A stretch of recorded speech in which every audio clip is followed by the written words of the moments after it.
இன்னைக்கு நம்ம பழைய இரும்பு கடையிலேருந்து 50 ரூபா கொடுத்து வாங்கின இந்த அமேசான் டேப்லெட்டை தான் ரீஸ்டோரேஷன் பண்ண போகிறோம். இது கொஞ்சம் டேமேஜாக தான் கிடக்கு, மூடி இல்லை, பட்டன் இல்லை, எதுவுமே கிடையாது. ஸோ இதை வந்து ரீஸ்டோரேஷன் பண்ணி ஒர்க்காக வைக்க போகிறோம். நான் இது வரைக்கும் அமேசான்னா ஆன்லைன் ஷாப்பிங் ஆப் அப்படி தான் நினச்சிக்கிட்டு இருந்தேன். ஆனால் அவங்க இந்த மாதிரி கேட்ஜெட்லாம் ரிலீஸ் பண்ணுறாங்க. ஆன்லைனில் இந்த அமேசான் டேப்லெட்டோட ரிவ்யூ பார்த்தப்போ அப்படி இருக்கும் இப்படி இருக்கும் ஆஹா ஓஹோன்னு பொழுது தள்ளியிருக்காங்க. பட் கார்டுகள்னாலே கொஞ்சம் அப்படி இப்படி தானே இருக்கும். அதனால இந்த டேப்லெட்டை நம்ம ஒர்க்காக வச்சு பார்த்தா தான் தெரியும். இன்னைக்கான வீடியோவில் இந்த டேப்லெட்டில் என்ன பிரச்சனை, எதனால் பழைய இரும்புகளை தூக்கி போட்டாங்க அப்படிங்கிற பிரச்சனையை கண்டுபிடிச்சி இதை ஒர்க்காக வைக்கிறோம். அதுதான் இன்னைக்கு டாஸ்க்கு. அந்த பழைய இரும்பு கடையில் இந்த அமேசான் டேப்லெட்டை ஒரு மூலையில் தூக்கி போட்டிருந்தாங்க. யாருமே இதை கண்டுக்கலை. உன்னை இடைக்கி போட்டால் கூட யாருமே வாங்க மாட்டாங்க போலையே அப்படிங்கிற கண்டிஷனில் தான் கிடந்துச்சு. ஸோ நம்ம அதை தூக்கிட்டு வந்துட்டோம். வீட்டுக்கு கொண்டு வரக்குள்ளே பார்த்தீங்கன்னா பேக்குள்ளேருந்து அந்த அமேசான் டேப்லெட் எடுக்கிறேன், பாதி உடஞ்சி போய் வருது. பில்டு குவாலிட்டி அந்தளவுக்கு மட்டமாக இருக்கா இல்லை ரொம்ப நாளாக பழைய இரும்புகளில் கிடந்து காஞ்சி போச்சான்னு தெரியல. மூடியெல்லாம் புடின்னு வந்துருச்சு. ஸோ அதுக்கப்புறம் கொஞ்சம் க்ளீன் பண்ணேன். டிஸ்பிளே மேலே பார்த்தீங்கன்னா கொஞ்சம் கிராக் விழுந்த மாதிரி இருந்துச்சு. அப்புறம் தான் பார்த்தா மேலே ஒரு டெம்பர் கிளாஸ் விட்டுருந்தாங்க. சரி அதை ரிமூவ் பண்ணிட்டேன். உள்ளுக்குள்ளே டிஸ்பிளே நல்லா தான் இருக்குது. போர்ட்லையும் பார்த்தீங்கன்னா பெருசாக டேமேஜ் எதுவும் இல்லை. ஸோ அதுக்கப்புறம் மழை பெய்ய ஆரம்பிச்சிச்சு. மாடியில் வச்சு நான் வீடியோ ஷூட் பண்ண நினச்சேன். அங்கே பார்த்தீங்கன்னா மழை பெய்ய ஆரம்பிச்சிச்சு. அதனால நான் இப்போ வீட்டுக்குள்ளே வச்சு எடுக்கிறேன். லைட்டிங் கொஞ்சம் கம்மியாக தான் இருக்கும், கொஞ்சம் அட்ஜஸ்ட் பண்ணிக்கோங்க. பழைய இரும்பு கடையில் இந்த மாதிரி கண்டிஷனில் தான் அந்த டேப்லெட் கிடந்துச்சு. பின்னாடி அந்த பேட்டரி பார்த்தீங்கன்னா கொஞ்சம் குத்தி விட்டு நெளிச்சு வச்சுருக்காங்க. இது என்ன பண்ணாங்க ஏது பண்ணாங்கன்னு தெரியல. பேட்டரி ரொம்ப டேமேஜ் ஆகிடுச்சு. இதில் வந்து சார்ஜ் நிற்காது, ஏன்னா பேட்டரியில் ஓட்ட விழுந்துருச்சு. இதுக்கு மீறி நம்ம சார்ஜை போட்டோம்னா உள்ள ஸ்பார்க் வரதுக்கு சான்சஸ் இருக்குது. அதனால் ஃபஸ்ட்டு இந்த பேட்டரி நம்ம ரிமூவ் பண்ணே ஆகணும். இதில் இன்னொரு விஷயம் கவனிச்சிங்கன்னா எல்லா பேட்டரிலையுமே 3 டெர்மினல் தான் இருக்கும். ஆனால் இதில் பார்த்தீங்கன்னா அந்த கனெக்டர் இருக்குது பார்த்தீங்களா, பேட்டரி டு மதர் போர்டுக்கான கனெக்டர். அங்கே பார்த்தீங்கன்னா 7-8 வயரை சொருகி வச்சுருக்காங்க. என்னதான் வெளியில் இந்த மாதிரி 7-8 வயர் கொடுத்து நம்மளை கன்ஃபியூஸ் பண்ணி வச்சிருந்தாலும் அந்த பேட்டரி ஓப்பன் பண்ணி பார்த்தா ஆனோடு கேத்தோடுன்னு சொல்லிட்டு 2 டெர்மினல் தான் இருக்கும். ஸோ அதை மட்டும் ஃபைன் பண்ணி நம்ம எக்ஸ்டர்னல் 3.7 வோல்ட் சப்ளை கொடுத்து இதை ஆன் பண்ண வைக்க ட்ரை பண்ணலாம். ஸோ அது வந்து ஒரு கோர் ஐடியா. அதை வந்து நம்ம எக்ஸிக்யூட் பண்ணி பார்ப்போம். ஸோ அதுக்கு முன்னாடி பேட்டரி ரிமூவ் பண்ணணும். இந்த பேட்டரி ஆல்ரெடி டேமேஜ் ஆகி லீக்கேஜ்லாம் வந்துக்கிட்டு இருக்குது. ஒரு மாதிரி கெமிக்கல் ஸ்மெல் வந்துக்கிட்டு இருக்குது. அதனால் இதை கையில் படாமல் கொஞ்சம் கேர்ஃபுல்லாக தான் ரிமூவ் பண்ணணும். ஒரு வழியாக பேட்டரியை கழட்டி முடிச்சாச்சு. பேட்டரியை கழட்டி உள்ள சப்ளை கொடுக்கணும்னு சொன்னால் பார்த்தீங்களா, அந்த ஐடியாவை பற்றி நம்ம அப்புறம் பார்ப்போம். அதுக்கு முன்னாடி மதர் போர்டு செக் பண்ணி பார்க்கணும். ஏன்னா மதர் போர்டில் எதுவும் டேமேஜாக இருந்துச்சு அப்படின்னா அதை மாற்றுறது ரொம்பவே கஷ்டம். அப்புறம் இந்த டேப்லெட்டை ஒர்க்காக வைக்க முடியாது. ஸோ மதர் போர்டை பொறுத்த வரைக்கும் ஃப்ரண்ட்லேருந்து பார்க்கும்போது நல்லா தான் இருக்குது. எதுவும் நோண்டி விட்டோ இல்லை புகஞ்சு போயோ அந்த மாதிரிலாம் இல்லை. பட் இதுக்கு பேக் சைடு ஒன்று இருக்குது, அதை நம்ம கழட்டி பார்த்தா தான் தெரியும். பட் கழட்டி பார்க்குறதுக்கு முன்னாடி ஒரு ரிஸ்க்கான விஷயம் என்னென்னா, இது நம்ம நட்டெல்லாம் கழட்டிடலாம் ஸ்க்ரூ ட்ரைவரை வச்சு. ஆனால் அந்த பட்டனுக்கான ஸ்டிப்பு, இந்த கேமராக்கான ஸ்டிப்பு, அது எல்லாத்தையுமே பசையை போட்டு ஒட்டி வச்சுருக்காங்க. நம்ம கழட்டும் போது ஸ்டிப்பு பிஞ்சு போச்சு அப்படின்னா ஒன்றுமே பண்ண முடியாது. ஸோ அதனால் கொஞ்சம் யோசனையாகவே இருந்துச்சு. எதுக்கு நான் இவ்வளோ சொல்கிறேன்னா, சப்போஸ் இந்த டேப்லெட் வந்து ஒர்க் ஆகாமல் போனாலும் இந்த டேப்லெட்டில் டிஸ்பிளே நல்லா தான் இருக்குது, மதர் போர்டில் ஒரு சில பார்ட்ஸ் நல்லா தான் இருக்குது. இந்த வீடியோ பார்த்துட்டு இருக்கா உங்ககிட்ட இதே போல் டேப்லெட் இருக்குது, அதில் டிஸ்பிளே போயிடுச்சு இல்லை மதர் போர்டில் ஏதோ ஒரு பார்ட்ஸ் போயிடுச்சு, இது எனக்கு தாரீங்களா, நான் அப்படி நான் இதுக்கு யூஸ் பண்ணிக்கிறேன் அப்படின்னு நீங்கள் கேட்கும்போது நான் கொடுத்துக்கலாம். சப்போஸ் நான் நோண்டி விட்டு மொத்தத்தையும் போக வச்சுட்டேன்னா அது யாருக்கும் யூஸ் ஆகாமல் போயிடும். அதனால தான் யோசித்தேன், சரி வேண்டாம் இப்போதைக்கு போட கழட்ட வேண்டாம், நம்ம பேட்டரிக்கு இன்புட் கொடுத்து பார்ப்போம். இன்புட் கொடுத்தும் இந்த டேப்லெட் ஒர்க் ஆகலை அப்படின்னா அதுக்கப்புறம் நம்ம மதர் போர்டை கழட்டி எதுவும் பண்ணிக்கலாம்னு சொல்லிட்டு தான் இப்போ பேட்டரி சரி பார்க்கறதுக்கான வழிக்கு வந்துட்டேன். இந்த பேட்டரியில் பார்த்தீங்கன்னா மேலே ஒரு கருப்பில் லேயர் விட்டுருக்காங்களே, அதை பிரித்து பார்த்தா தான் உள்ள ஆனோடு கேத்தோடுன்னு சொல்லிட்டு 2 டெர்மினல் இருக்கும். அதாவது பாசிட்டிவ் நெகட்டிவ் இருக்கும்ல, அந்த டெர்மினல். என்கிட்ட இருக்கிற இந்த பேட்டரி பார்த்தீங்கன்னா ஆல்ரெடி செத்து போச்சு, உள்ள சார்ஜே இல்லை. அதனால தான் நான் தைரியமாக கழட்டிட்டு இருக்கிறேன். ஸோ உங்கள் வீட்டில் ஏதாச்சும் பேட்டரி கிடக்கு, நானும் இந்த மாதிரி பண்ண போகிறேன்னு சொல்லிட்டு ட்ரை பண்ணாதீங்க. உள்ளேருந்து ஸ்பார்க் வரும், அது வந்து நம்ம கையை டேமேஜ் பண்ணிடும். ஸோ இந்த மாதிரிலாம் பண்ணாதீங்க. நான் ஒரு டெஸ்டிங் பர்பஸ்க்கு தான் இந்த மாதிரி பண்ணிகிட்டு இருக்கிறேன். ஸோ பேட்டரி கழட்டி அந்த பாசிட்டிவ் நெகட்டிவ் கண்டுபிடிச்சிட்டேன். இப்போ மல்டிமீட்டர் வச்சு பார்க்கும்போது கொஞ்சம் கூட அதில் வோல்டேஜ் கிடையாது, எல்லாமே ட்ராப் ஆகிருக்கு. நான் சொன்னேன்ல பேட்டரியில் ஆல்ரெடி ஓட்ட வந்திருக்கு, எத்தையும் நோண்டி வச்சுருக்காங்கன்னு சொல்லிட்டு. ஸோ அவ்வளோதான், பேட்டரி செத்து போச்சு. இப்போ அந்த பாசிட்டிவ் நெகட்டிவ் டெர்மினலை அந்த பேட்டரியிலேருந்து கட் பண்ணிடணும். கட் பண்ணிவிட்டு இந்த இடத்துல நம்ம வந்து மொபைல் சார்ஜில் இருந்தோ இல்லை பவர் பேங்கில் இருந்தோ 3.7 வோல்ட் சப்ளை கொடுக்க போகிறோம். எதுக்குள்ள அதை பண்ணுற ஒன்றுமே புரியலை அப்படின்னு கேட்டிங்கன்னா, நம்ம எப்போயுமே பழைய இரும்பு கல்லேருந்து மொபைலு டேப்லெட் எடுத்தோம்னா அதில் வந்து அந்த மதர் போர்டில் இருக்க இன்புட்டில் தான் நம்ம இன்புட் கொடுப்போம்.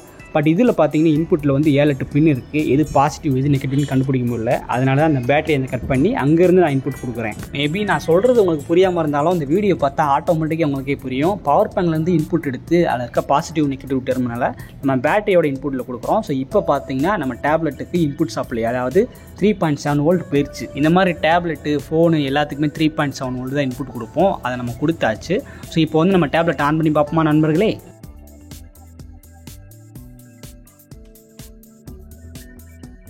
ஓடு வேறு மாதிரி சம்பவம். நான் சொன்னல பேட்டரி தான் டேமேஜாக இருக்குது, அதுதான் ப்ராப்ளமாக இருக்குன்ட்டு.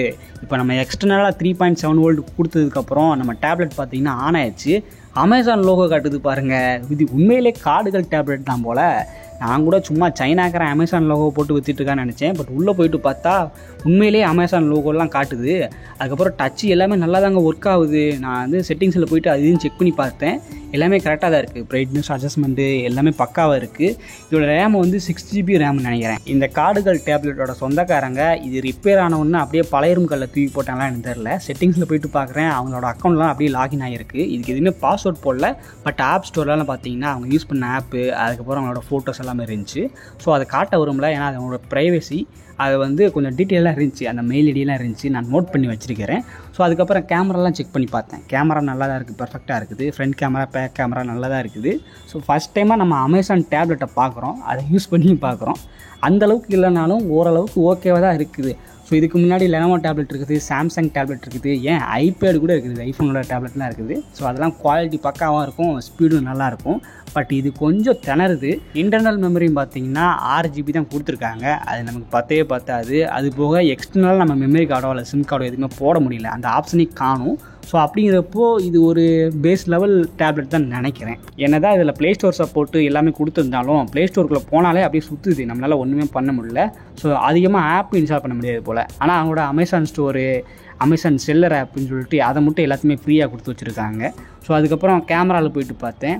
ஸோ லாஸ்ட் ஃபோட்டோ இதில் எப்போ எடுத்துருக்காங்க கேட்டிங்கன்னா 2020 எடுத்திருக்காங்க. ஸோ கிட்டத்தட்ட 4 வருஷத்துக்கு 5 வருஷங்கிட்ட ஆக போகுது. அப்போ 5 வருஷத்துக்கு முன்னாடி இது ரிப்பேராக இருக்குது, அப்படியே பழையரும்குள்ள தூக்கி போட்டிருக்காங்க. 5 வருஷமாக அது எவனுமே தொடலை, எடுத்து சரி பார்க்கணும் அப்படின்னு கூட தெரில போல். ஸோ நம்மக்கிட்ட மாட்டியிருக்கு. கடைசி இதுக்கு பார்த்தீங்கன்னா உயிர் கொடுத்தாச்சு. ஸோ 5 வருஷம் கழிச்சு இப்போ நல்லா ஒர்க் ஆகிட்டு இருக்குது. இந்த டேப்லெட்டுக்கு மேலே பார்த்தீங்கன்னா டிஸ்பிளே கொஞ்சம் அலங்கோலமாக இருக்கும், ஸ்க்ராட்ச் விழுந்துக்கிட்டு அங்கங்கே முட்டையாக தெரிஞ்சுக்கிட்டுன்ட்டு. நான் கூட டிஸ்பிளே தான் டேமேஜ் இருக்கான்னு நினச்சேன். அதுக்கப்புறம் தான் அது மேலே கிழிச்சு பார்த்தா அதுக்கு மேலே ஒரு ஸ்க்ராட்ச் கார்டு விட்டுருக்காங்க, அதுதான் டேமேஜாக இருக்குது. மற்றபடி டிஸ்பிளே பார்த்தீங்கன்னா கொஞ்சம் கூட ஸ்க்ராட்ச் விடலை, புதுசாக இருக்குது அப்படியே. ஸோ டிஸ்பிளே நல்லா ஒர்க் ஆகுது, டச் நல்லா ஒர்க் ஆகுது, கேமரா நல்லா ஒர்க் ஆகுது. என்ன உள்ளுக்குள்ளே நிறையா தேவையில்லாத ஃபைல்ஸ்லாம் இருக்குது. அது வந்து அதிகமான ஸ்டோரேஜை பிடிச்சிருக்குது. இருக்கிறதே 6GB இன்டர்னல் மெமரி தான், அதில் 4.5GB பார்த்தீங்கன்னா அதுக்கே போயிடுச்சு. அதனால தான் டேப்லெட் வந்து கொஞ்சம் ஹேங் ஆகுது. ஸோ ஃபேக்ட்ரி ரீசெட் பண்ணி விட்டோம்னா எல்லாமே டெலீட் ஆகிட்டு அதுக்கப்புறம் அந்த டேப்லெட் வந்து நல்லா ஒர்க் ஆக ஆரம்பிச்சிடும், ஹேங் இல்லாமல் இருக்கும். ஸோ பார்த்தேன், நல்லா தான் இருந்துச்சு. அதில் வந்து இந்த டேப்லெட் யூஸரோட மெயில் ஐடி மென்ஷன் பண்ணியிருந்தாங்க. ஸோ அதுக்கு வந்து நம்ம மெயில் பண்ணியிருக்கிறோம், இந்த மாதிரி உங்கள் டேப்லெட் வந்து நாங்கள் ரீஸ்டோரேஷன் பண்ணிட்டோம், உங்கள் டேட்டாலாம் உள்ளே இருக்குது. டேட்டா மீன்ஸ் இந்த டேப்லெட்டோட சொந்தக்காரங்க இந்த டேப்லெட் வாங்கின உடனே ஃபோல்டராக போட்டு இங்கே போனது அங்கே போனது கொடைக்கானல் போனதுன்னு சொல்லிட்டு ஏகப்பட்ட ஃபோட்டோவில் ஸ்டோர் பண்ணி வச்சுருக்காங்க. ஸோ நமக்கு அது சாதாரணமான ஃபோட்டோவை தெரிஞ்சாலும் 5 வருஷத்துக்கு அப்புறம் அந்த ஃபோட்டோவை திரும்ப பார்க்கும்போது அவங்களுக்கு ஒரு சர்ப்ரைஸாக இருக்கும். அதனால் இந்த மாதிரி அந்த மாதிரின்னு சொல்லிட்டு மெயில் பண்ணியிருக்கிறேன். அவங்ககிட்டேருந்து ரெஸ்பான்ஸ் வந்துச்சுன்னா கண்டிப்பாக அந்த டேப்லெட்டை அவங்க கொடுத்துடலாம். ஓகே, இந்த டேப்லெட்டுக்கு வந்து இப்போ நம்ம பேட்டரி ரெடி பண்ணி ஆகணும். ஸோ அதுக்கு வந்து என்கிட்ட ஒரு டெம்பரரி சொல்யூஷன் இருக்குது. என் ரூமில் பார்த்தீங்கன்னா கொஞ்சம் தேவையில்லாத பொருட்கள் இருக்குது. லேப்டாப் பேட்டரிக்கு நான் தான் முதல்ல நோக்கியா பேட்டரியை போட்டு செட்டப் பண்ணி வச்சுருப்பேன். அது நல்லா தான் ஒர்க் ஆச்சு, பட் இப்போ தேவையில்லை. ஸோ அதில் பார்த்தீங்கன்னா 3 பேட்டரி இருக்கும். இந்த 3மே அந்த டேப்லெட்டுக்கு வந்து செட் ஆகும், ஓகேவே தான் இருக்குது. ஏன்னா சேம் வோல்டேஜ், சேம் மெகாவாட் எல்லாமே கரெக்டாக தான் இருக்குது. ஸோ அதுலேருந்து ஒரு பேட்டரி மட்டும் உருவி இதை வந்து நம்ம அந்த டேப்லெட்டுக்கு செட் பண்ண போகிறோம். அதாவது டேப்லெட்டில் பிஞ்சு போன பேட்டரி இருந்துச்சு பார்த்தீங்களா, அதை மட்டும் கட் பண்ணியிருக்கோம்ல, அதை கட் பண்ணதை தூக்கி போட்டு என்கிட்ட என்ன எனக்கு ரொம்ப ஜாம் ஆகுது. அதுக்கு பதிலாக நம்மக்கிட்ட இருக்கிற டேமேஜ் ஆகாத நல்ல நோக்கியா பேட்டரி இன்செர்ட் பண்ண போகிறோம். ஸோ நிறைய பேருக்கு ஒரு டவுட் வரும், என்னடா அது சைஸ் என்ன, இது சைஸ் என்ன, இது குட்டியாக இருக்கே, இது செட் ஆகுமா அப்படின்னு கேட்பீங்க. பட் பேட்டரியை பொறுத்தளவுக்கு அது மொபைலாக இருந்தாலும் சரி, டேப்லெட்டாக இருந்தாலும் சரி, எல்லாத்துக்குமே 3.7 வோல்டேஜ் பேட்டரி தான். பட் மெகாஹெர்ட்ஸ் மட்டும் தான் மாறும். 3000 மெகாஹெர்ட்ஸ், 4000 மெகாஹெர்ட்ஸ் அப்படி இப்படின்னு இருக்கும். இந்த நோக்கியாக்கு பேட்டரினா 3000க்கு மேலே தான் மெகாஹெர்ட்ஸ்.